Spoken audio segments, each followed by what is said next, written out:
Hola, hola, estamos acá en América Dialoga, un espacio para la interculturalidad desde una visión pedagógica por la vida y la justicia. Esta es la señal de Oyeven 106.9 FM para volver a la radio, la alternativa ecológica. En la coordinación de producción, Angélica Miró, Fran Tovar en la dirección general, todas y todos bajo la filosofía del movimiento ecologista venezolano MEVEN.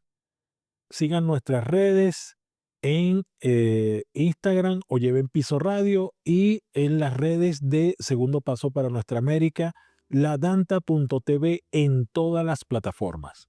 Bueno, estamos acá en un programa muy especial porque vamos a hablar de un tema que venimos abordando y que transversaliza lo que venimos haciendo nosotros en la Fundación Segundo Paso para Nuestra América y que en definitiva, es algo que es objeto de estudio, es objeto de investigación y bueno, gente que se ha encargado de hacer trabajos, que se ha encargado de publicar libros sobre el tema de la utopía, de la distopía y de cómo la interculturalidad está, digamos, inserta en todo esto. Bueno, le damos la bienvenida al poeta, escritor, doctor en Derecho, eh, Ramón Torres Galarza. Bienvenido, Ramón Torres Galarza. Ramón es de Ecuador, es una persona muy querida. También está metido en el ámbito del arte. Estuvimos en Venezuela la posibilidad de ver una obra maravillosa que conjuga una diversidad de cosas entre música, danza, poesía y hasta la inteligencia artificial involucrada Madre nuestra que madre estás en la nuestra que estás selva. en la tierra, en la selva. Bueno, bienvenido Ramón. Gracias, gracias Ricardo y gracias a ustedes. Un honor estar en este espacio, coincidir con el enfoque y con los temas de la fundación y de una práctica que tiene que ver con aquello que Martín nos enseñaba. La mejor forma de decir es hacer. Y el que hacer viene de una memoria antigua en nuestra América. Son pasos que milenariamente nuestros pueblos originarios dieron para esa utopía del ser latinoamericano. Y esa utopía fue convertida en una distopía precisamente a partir de la conquista. Y de allí nos debatimos entre la utopía y la distopía, la razón del ser latinoamericano y la razón de la humanidad en su conjunto se debate, desde mi punto de vista, entre la utopía y la distopía. Fíjate en esto, ¿no? América, como la conocemos, nuestra Vía Yala, eh, fue objeto de una utopía, quizás hasta de una forma de simulación con el tema del dorado, un tema de que aquí estaba el dorado y bueno, nuestros ancestros indígenas se dieron cuenta de cómo la visión materialista que tenía de este mercantilismo que se empezó a desarrollar en Europa y que luego se convierte en lo que conocemos como el capitalismo. Pero ellos estaban pensando en una ciudad llena de oro, en una ciudad donde, bueno, todo era riqueza. ¿Cómo, cómo, por ejemplo, se desarrolla una idea como esa y nos damos cuenta que es una falsedad? Bueno, partamos de un primer elemento que yo lo denomino en mis investigaciones, en mis trabajos filosóficos, poéticos, jurídicos, políticos, antropológicos, sociológicos, como una memoria del origen. En esa memoria del origen vemos que el nacimiento de la vida en la Tierra se dio en el momento en que grandes placas tectónicas chocaron y apareció la vida en el planeta. A eso la ciencia occidental la denominó y la sigue denominando diversidad geológica. De esa diversidad geológica son testigos maravillosos, inconmensurables, gigantes, los grandes tepuyes. Mas, sin embargo, a esos mismos grandes tepuyes que la ciencia occidental llamó y llama diversidad geológica, nuestros pueblos originarios, incluidos los pueblos indígenas venezolanos, la llaman el árbol de la vida. Allí surgieron las primeras formas de vida. Entonces, la vida en la Tierra aparece de la diversidad geológica. De la diversidad geológica nace la biodiversidad, la diversidad biológica. Surgen ecosistemas, surgen especies, surgen genes. Esa suma de diversidades constituye especies que en la naturaleza conviven, nacen, se reproducen en relación con esa primera diversidad, con la diversidad geológica. Entonces, los pájaros y todas las especies coexisten de modo maravilloso desde ese árbol del origen. Pero aparece una tercera diversidad, que es la diversidad cultural. Es decir, si nosotros imaginamos una superposición de mapas, tenemos diversidad geológica, diversidad biológica, diversidad cultural.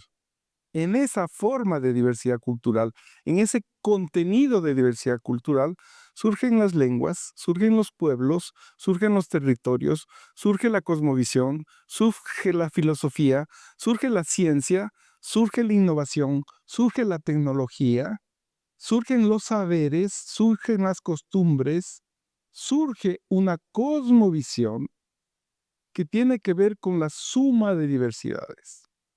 Nuestros pueblos originarios entonces no hablan sobre la utopía o sobre la diversidad, hablan desde ella. Son partes esenciales, constituyentes, constitutivas de esa suma de diversidades. Mas sucede lo que sucede. Llega la conquista y rompe esa integralidad, esa maravillosa suma de diversidades, y nos imponen una lengua, una religión, una forma de organización del territorio, una forma de economía, una forma de organización de las ciudades, nos imponen dioses y saberes, conocimientos que niegan los saberes de nuestro origen, niegan nuestra memoria del origen. Y entonces, en el lugar de la utopía, que no era sino una utopía posible que fue construida en relación con los principios del buen vivir, del buen convivir, del buen coexistir, así vivían nuestros pueblos. Y entonces se impone esa distopía de el cambio del oro por los espejos. Y se impone con la cruz, la espada y la sangre lo que constituye un modo de ser, de pensar y de sentir ajeno. Mas hoy, evidentemente, enfrentamos otro tipo de contradicción, otro tipo de dialéctica que la historia contemporánea ha generado, porque después de la conquista viene toda la organización de las naciones, de las repúblicas, vienen todas las doctrinas que en el derecho, en la economía, imponen una forma de organización del Estado ajeno, del derecho ajeno, de la economía ajena, de la producción agrícola ajena. Y entonces, a partir de eso, se constituye un primer poder hegemónico global que se denomina el liberalismo. Ese liberalismo lo que organiza es la conjunción de intereses que permiten al liberalismo controlar al Estado, la sociedad, las culturas y los pueblos. Mas cuando el liberalismo es disfuncional a los intereses del capital y del mercado, aparece el neoliberalismo. Y a sangre, fuego, nuevamente las dictaduras, la Thatcher y Pinochet, y más Pinochet que la Thatcher, hacen de América Latina el laboratorio principal que destruye la utopía y genera una distopía en relación con el capitalismo, el comercio, el mercado, haciendo del Chile de Allende, del Chile que inventó el socialismo en democracia y que organizó una resistencia creativa desde el arte y la cultura en relación con Violeta Parra, en relación con Víctor Jara, en relación con los Quilapayún, en relación con Inti Illimani, en relación con los murales, con los grafitis que pintó Chile para cantar su diversidad y su propia posibilidad de pensar el socialismo en democracia, de pensar la revolución en democracia. Pero el neoliberalismo devastó ese Estado de derechos, ese Estado de bienestar, esas instituciones que constituyeron en su momento una interesante experiencia humana que en determinados momentos de la historia hizo que nosotros valoremos la importancia del liberalismo en relación con los derechos, con la justicia, con algunos casos de distribución de la riqueza. Fíjate, Ramón, qué interesante esto que estás diciendo. Por acá les habla Ricardo Romero.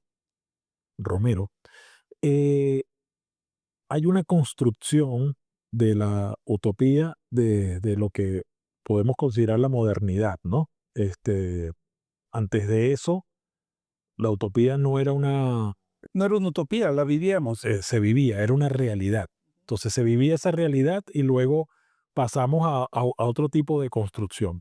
Vamos a abordar en la segunda parte de este programa América Dialoga cómo hay otras cosmovisiones, como por ejemplo la que hay en Oriente Medio o Asia Occidental, como también es conocida, como la utopías como las veían los confucionistas, por ejemplo, o cómo en África, quizás más parecido a lo que tenemos en nuestra América, esa visión, cómo se conjugan, cómo se interrelacionan, cómo hay interculturalidad allí.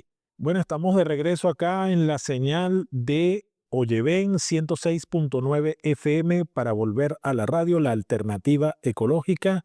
Estamos acá en América Dialoga, un espacio para la interculturalidad desde una visión pedagógica por la vida y la justicia. Quien les habla, Ricardo Romero, y tenemos de invitado a el escritor, poeta, doctor en Derecho e investigador Ramón Torres Galarza, quien se ha dedicado a temas culturales, interculturales, sobre la utopía, sobre la diversidad, sobre las diversidades, que es interesante todo lo que nos planteaba de cómo hay tantas diversidades y cómo conviven, ¿no?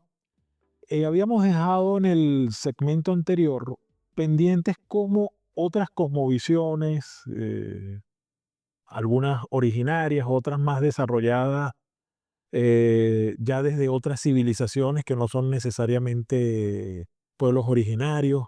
Por ejemplo, ¿cómo hay una interrelación entre esto que tú mencionaste al principio, de cómo se ven estas diversidades, a cómo la ve, por ejemplo, la gente de Asia Occidental? ¿Cómo la cosmovisión en Asia Occidental, donde actualmente hay una cultura predominantemente musulmana, o cómo se ve, por ejemplo, en China, que a pesar de que, bueno, tienen un Estado con una visión socialista, a pesar de que, bueno, está el tema de la economía o el mercado hacia afuera y el socialismo hacia adentro, o como, por ejemplo, en el caso de África, donde vemos que están todavía con luchas anticolonialistas, donde hemos visto, por ejemplo, un Burkina Faso diciéndole a los europeos, salgan de aquí, no los necesitamos porque lo que han hecho es daño.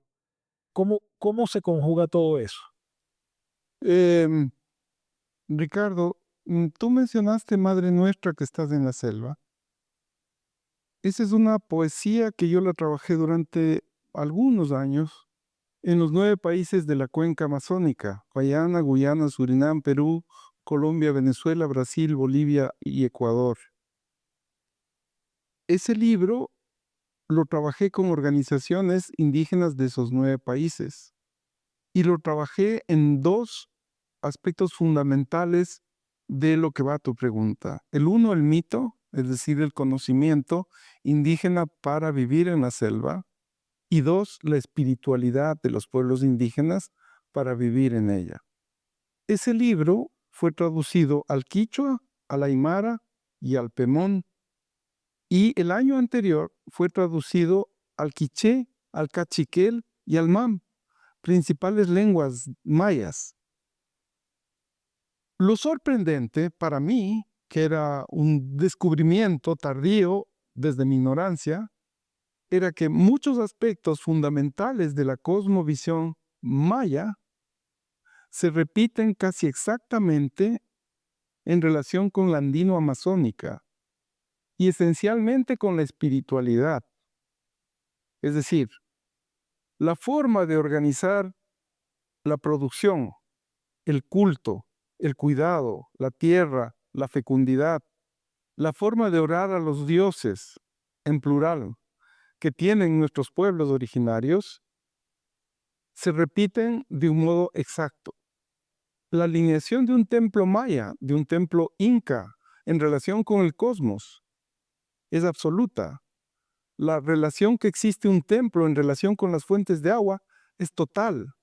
La relación de una pirámide maya con los ciclos productivos y con los flujos en los cuales lo sagrado y lo profano se encuentran en una conjunción que hace convivir la naturaleza con lo humano y los dioses, es absoluta. Esta cosmovisión nuestra es exactamente igual a la cosmovisión originaria de todos los pueblos del planeta. Entonces, desde mi punto de vista, la búsqueda no tiene que ser en relación con una religión, sino con una espiritualidad que en diálogo, en ecumenismo, es capaz de reconocer lo humano y lo sagrado, no desde un dogma, sino desde la posibilidad infinita y maravillosa de la pluralidad, de la diversidad, de la interculturalidad, de un diálogo de saberes, de sentidos, de poderes y de quereres. Esa posibilidad de vivir una espiritualidad plural, abierta, respetuosa y en diálogo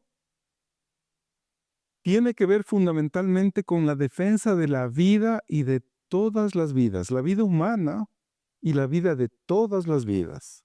Y esa condición de posibilidad, de ese credo de fe por la vida, debe expresarse desde mi punto de vista en relación con una economía para la vida, un derecho para la vida, no un derecho, una economía pensada para el capital y el mercado, porque allí está precisamente el origen de la necropolítica, de la tanatopolítica, de la política de la muerte, de la distopía neoliberal, salvaje y depredadora, que ha consagrado un régimen jurídico internacional y nacional donde las corporaciones privadas tienen más derechos que la naturaleza, que los seres humanos, que el trabajo. Es decir, el capital en nuestro mundo contemporáneo tiene más y mejores derechos que los seres humanos.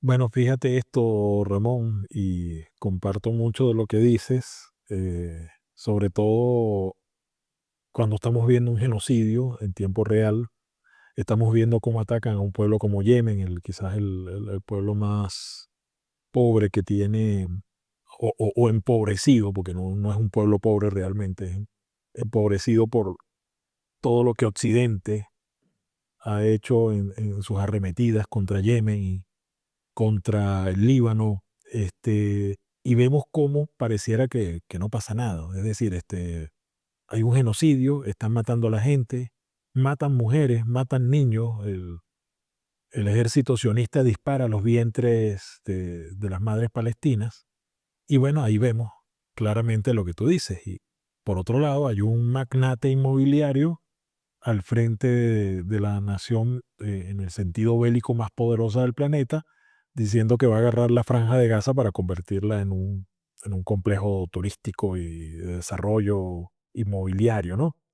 Entonces vemos eso, pues vemos como unas Naciones Unidas, que es inoperante, vemos como, a pesar de que pareciera estar gestándose un nuevo orden mundial con un multilateralismo naciente que busca como un camino, pero aún así no hemos podido frenar algo tan terrible como esa cultura de la muerte, donde, bueno, hay odio, hay hay una forma de arrasar con el otro y eso lo vemos expresado en este genocidio.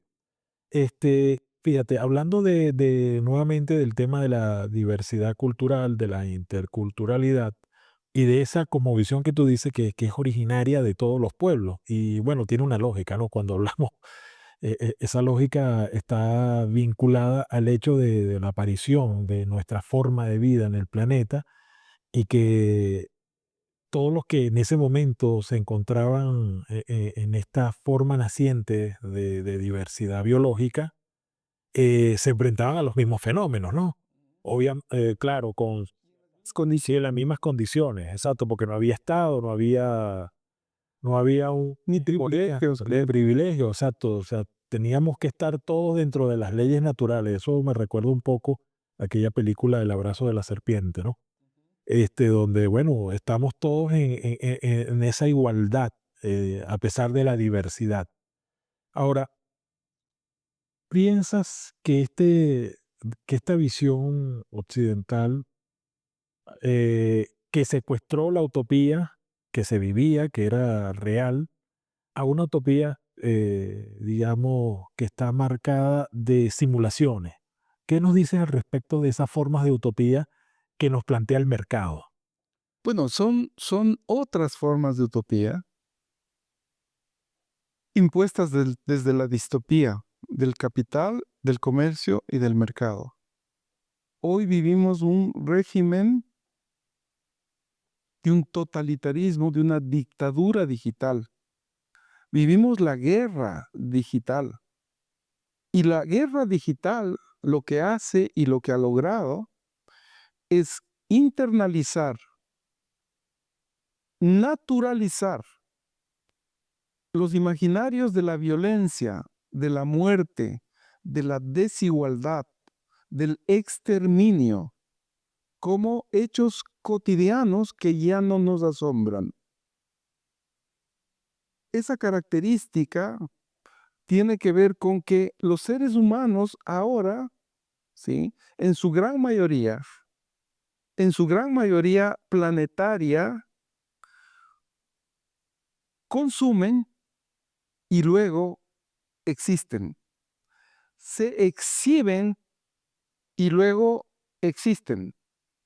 Están entontecidos, embrutecidos, idiotizados por una lógica que los vuelve sujetos de consumo. Esa idiotización ha hecho que perdamos las posibilidades del pensamiento, del discernimiento, de la comparación, de la información, que es absolutamente distinta al conocimiento, porque lo que podemos obtener en las redes es una gran cantidad desordenada, inimaginada de información, que no la podemos procesar, que no la sabemos procesar. Nos saturan. Nos saturan y precisamente el objeto es saturar nuestra mente con imágenes marcadas por el deseo. Y en la satisfacción o insatisfacción del deseo, surgen los monstruos voraces que se desatan en incertidumbre, en el desasosiego y en el desencanto. Y lamentablemente, millones de millones de millones de jóvenes, pero no solo de jóvenes, de adultos, incluso viejos, y principalmente nuestros niños, son amamantados y destinados, condenados a vivir esa dictadura, ese imperio de los sentidos que son las redes sociales. Crear contenido, disputar esos sentidos, desde el buen vivir, desde la bondad, la belleza y la vida, aparece como nuestra principal tarea. Ya no es un tema sobre ideológico o sobre político. Nuestro contradictor principal no deben ser los norteamericanos o los europeos o los asiáticos o los hindús. Tiene que ser la vida, tiene que ser el común denominador, la común unidad de la humanidad para la defensa de la vida. o sea, una forma de globalización distinta a la planteada por el neoliberalismo, ¿no? Bueno, llegamos al corte de la segunda parte de América Dialoga, un espacio para la interculturalidad desde una visión pedagógica por la vida y la justicia. Les habla Ricardo Romero Romero a través de la señal de la 106.9 FM. Oye, ven, estamos conversando con Ramón Torres Galarza. Ramón es escritor, poeta, doctor en Derecho, un investigador del tema de la diversidad cultural, de las diversidades, mejor dicho, que va más allá de lo cultural, porque también está la diversidad biológica y geológica y otras diversidades de las que hemos estado conversando en este programa. Habíamos dejado al corte que eh, necesitamos seguir bajo una filosofía de la vida, ya que tanto el mercado como estas diversidades, que en este caso están concentradas en un pensamiento hegemónico que solo se ha encargado de poner a las corporaciones y a las mercancías por encima de lo humano, por encima de la biodiversidad que hay en el planeta. este, ¿Qué hacer al respecto? ¿Cómo seguir poniendo la vida por encima de esa materialidad tan superflua, ponerla por encima de las corporaciones? ¿Qué es lo que tenemos que hacer? Bueno, vamos a volver a Lenin, ¿no? Con su quehacer. Mm. Nuestro común abuelo Marx, para definir toda su maravillosa concepción que nos legó, observó con profundidad y con muchísimo respeto lo que fueron nuestras comunidades originarias. Él tempranamente observó que allí estaba un comunismo primitivo. Obviamente, para nosotros hoy, para la filosofía latinoamericana, eso es más un comunitarismo. Son las comunas, es el sentido de lo común, no es el comunismo. Y esa característica de origen fue desarrollado por nuestros principales pensadores y filósofos latinoamericanos. Fíjate, Ricardo, mi militancia fue muy temprano en el Partido Comunista en Ecuador y me curé en agradecimiento, pero también en espanto. Desde el Partido Comunista yo criticaba la existencia de la filosofía latinoamericana. Y mis profesores en la Pontificia Universidad Católica del Ecuador, donde yo estudié filosofía y derecho, eh, eran ni nada más ni nada menos que Arturo Andrés Roig, que Rodolfo Agoglia, los mártires de la UCA, Ignacio Yacuría. Ellos fundaron en el Ecuador el Centro de Filosofía Latinoamericana. Los filósofos europeos negaban la existencia de la filosofía latinoamericana. Y entonces, nuestra utopía, la utopía posible, tiene que ver con nuestra América. Y tiene que ver con Miranda, y tiene que ver con Simón Rodríguez, tiene que ver con las tres raíces, tiene que ver con el chavismo, tiene que ver con el momento contemporáneo que vive la revolución en democracia, que es Venezuela con Maduro y con su pueblo. La heroicidad de los comunes de este pueblo es la que ha permitido, desde mi punto de vista, enfrentar todas las condiciones de golpe, de bloqueo, de guerra económica. En Venezuela, desde hace 20 años, se han practicado todas, absolutamente todas, las modalidades de golpes y todas han fracasado. Y no solamente se debe a un excepcional liderazgo de Chávez o Maduro, se debe a un excepcional pueblo.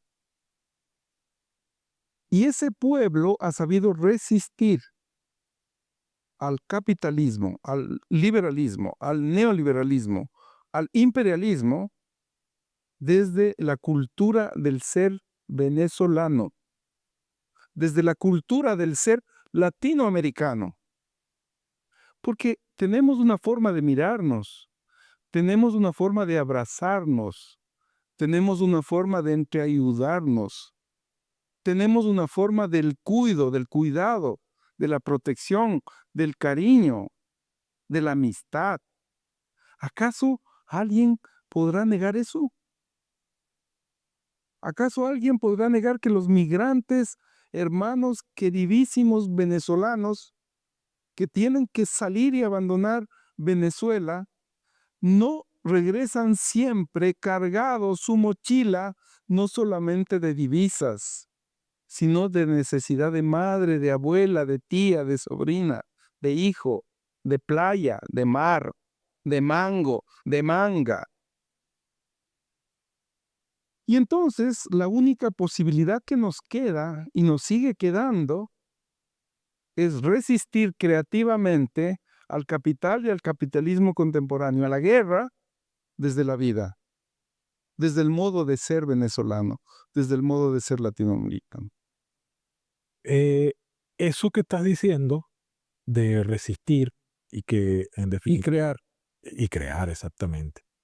En definitiva, lo vivimos en estas últimas elecciones acá en Venezuela, en las elecciones presidenciales, donde después de que habíamos derrotado todos los manuales de guerras híbridas, como les llaman, donde ya un libro como el de la dictadura a la democracia quedó obsoleto, porque a pesar de que ese libro sirvió en países de Europa, cuando teníamos un bloque socialista y que fue derribado a través de estos manuales y a través obviamente de otro tipo de atomizaciones que se hicieron a la a la extinta Unión Soviética, pero que podemos decir que en Venezuela derrotamos quizás la mayor guerra psicológica que hayamos tenido en los últimos años. Creo que no hay una guerra psicológica donde se haya usado tanto la inteligencia artificial como toda esta manipulación que se hace a través de las redes sociales. Y bueno, pudimos enfrentar eso. Eso quiere decir que resistiendo de esa manera, resistiendo con el abrazo, resistiendo con la ternura, resistiendo con la poesía y obviamente resistiendo con construir comunidad. Aquí en tu libro veía algo muy interesante, que es la utopía de la comunidad. O sea, me parece tan hermoso. Vamos a tratar de cerrar con ese concepto. Cuéntanos cómo es eso de la utopía de la comunidad. Te decía y les decía y compartía con ustedes el hecho de que nuestra América surge de la común unidad, surge del sentido de lo común, es decir, aquel sentido que enfrenta al sentido común impuesto por el capital y por el capitalismo. Ese sentido común impuesto es un sentido común que nos hace consumidores, que nos eleva a la condición del yo, del individualismo. La común unidad nuestra de origen y de destino, de porvenir, de prosperidad, de felicidad, tiene que ver con lo que nos es común. ¿Y qué nos es común? Lo que dijimos hace un momento. Construir comunidad es construir las condiciones materiales, espirituales y subjetivas para ser felices. Y no existe otro pueblo, y que tal vez yo he estado en 50 países, no existe otro pueblo que yo haya conocido que por cada kilómetro cuadrado, por cada metro cuadrado, por cada centímetro cuadrado, por cada milímetro cuadrado, no encuentres una venezolana, un venezolano que no esté creando, que no esté cantando, que no esté cometiendo poesía, que no esté cocinando, que no esté bailando. Entonces, la formulación de la mayor suma de felicidad posible es la utopía posible que Venezuela ofrenda al mundo. ¿Acaso el ejército bolivariano, desde su origen hasta estos días, ha declarado la guerra a algún país en el mundo, en su historia? ¿Acaso la doctrina militar de las Fuerzas Armadas Bolivarianas no surgen en profunda conjunción cívico-militar? ¿Acaso Chávez no creó un proyecto político desde las Fuerzas Armadas? Eso solo sucede en Venezuela, ¿sí? Y entonces esa característica hace que el mundo, o parte del mundo, o buena parte del mundo, descalifique, desconozca, eh, Es una utopía peligrosa, ¿no? claro, una utopía que puede ser contagiosa. Y entonces descalifique la democracia, la economía, el liderazgo. Hablemos un instante de liderazgo. Yo no conozco otro presidente, y he conocido algunos, que tenga 6 años de canciller, los años que ha estado de presidente de la Asamblea Legislativa, ¿sí? Eso, querido Ricardo, es muchísimo más que un masterado, que un doctorado y que un postdoctorado en las supuestas mejores universidades del mundo. Sí, que es lo que nos venden desde el tema de la meritocracia. Y con esto termino. Y más aún cuando el liderazgo integrador de Maduro reconoce que quien dicta su formación y conocimiento es este pueblo, precisamente desde la condición del ser venezolano. Por eso ese liderazgo es capaz de actuar paralelamente en los BRICS y paralelamente en la reconstrucción y puesta en valor de la comunidad, de las comunas. Bueno, cerramos con esta gran reflexión sobre el liderazgo del presidente Maduro, la forma en cómo el pueblo venezolano ha resistido y cómo esa forma de ser del venezolano y esa forma revolucionaria de abordar la realidad es la que nos va a hacer construir las comunas que necesitamos y lograr esa utopía de la comuna o esa utopía de la comunidad.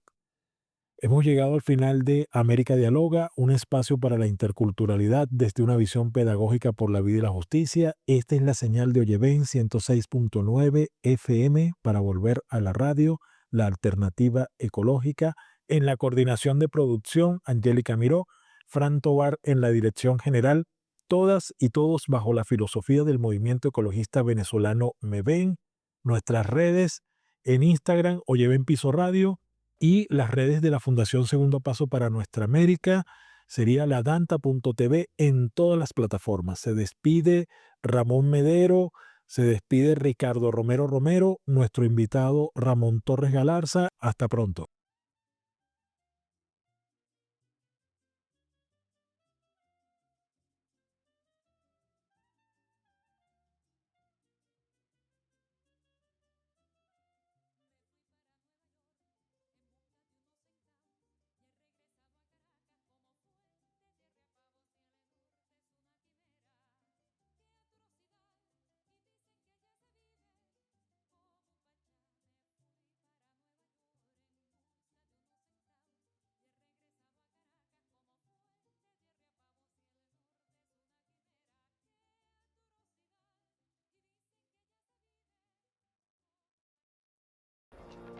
Suscríbete, toca la campana, dale me gusta y comparte.